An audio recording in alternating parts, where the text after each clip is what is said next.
Sam Bush is on the phone. Sam, thank you very much. How are you? Doing great. Down in Nashville as we speak. Just left the IBMA, which is the International Bluegrass Music Association. Just left their awards nominee announcements for their award show coming up in September. And happy to say we walked away with 5 nominations. So far, so good. Man, that's a good way to start the day off for sure. Yeah, and of course it started at 10 a.m. and I thought it started at 9, so for once I wasn't late for something. Late as usual, as they say. Late as usual, yeah, but still having a good day and just looking forward to this weekend's activities up in Bowling Green. What does it mean to you to come home to Bowling Green?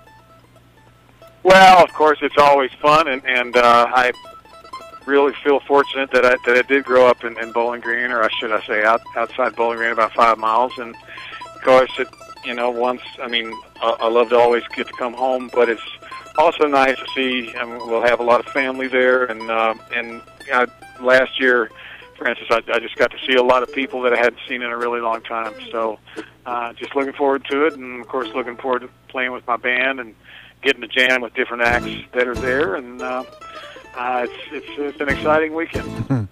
Who were some of the local people who influenced you growing up in Warren County musically? Well, I used to get to play as a kid, sometimes in the band with Otis Blanton and the Blue Star Rangers.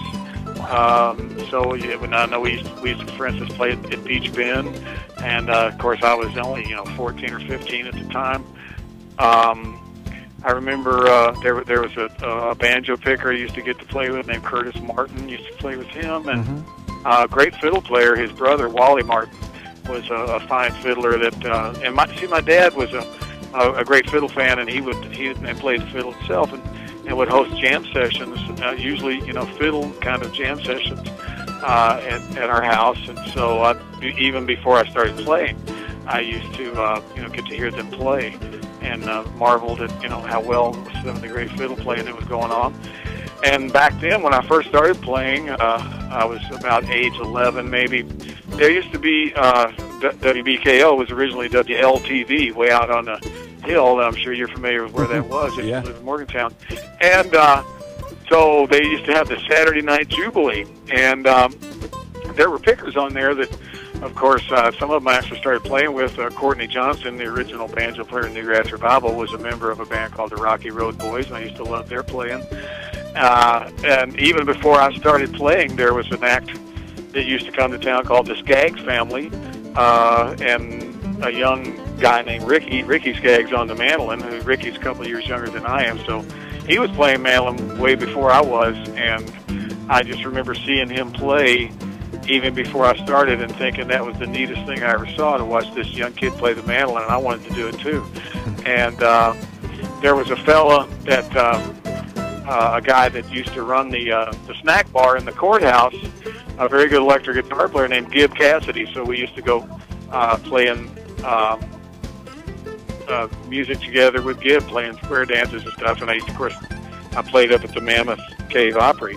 And really, now realize a large influence on me were my 2 sisters, Clara and Janet, who they were older than me, and they had started in the folk movement hit, and so they would do duet versions of Peter, Paul, and Mary songs, and then later I started getting to tag along with them and play.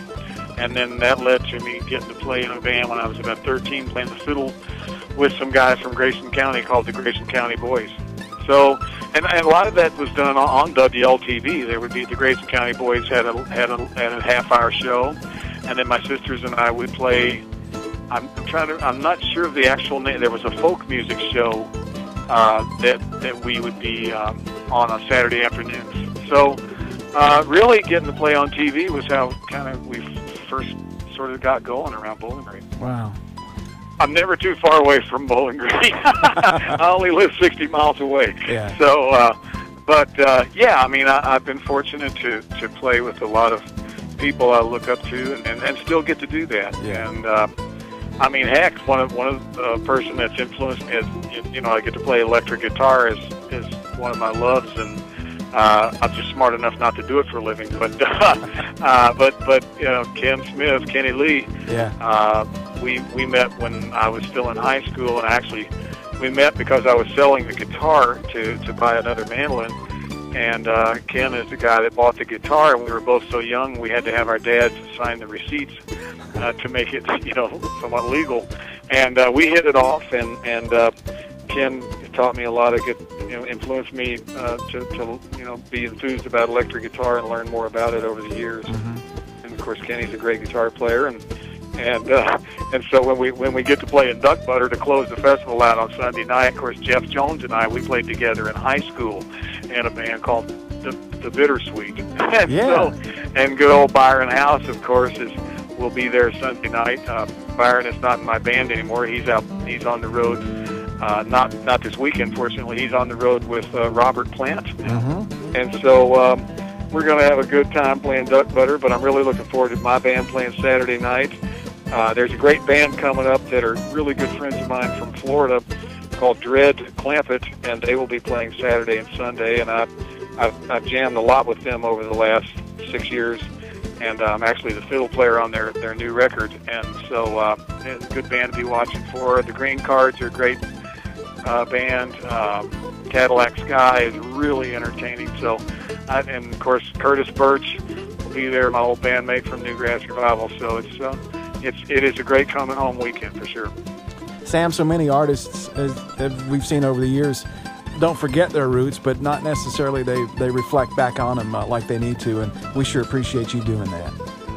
Well, you know, although I live in Tennessee, I can still consider myself a Kentuckian, and am proud to be so. We look forward to it this weekend. Your latest album, Circles Around Me, you'll be playing, I'm sure, plenty from that, but we'll look to hear just everything from your vast catalog, right?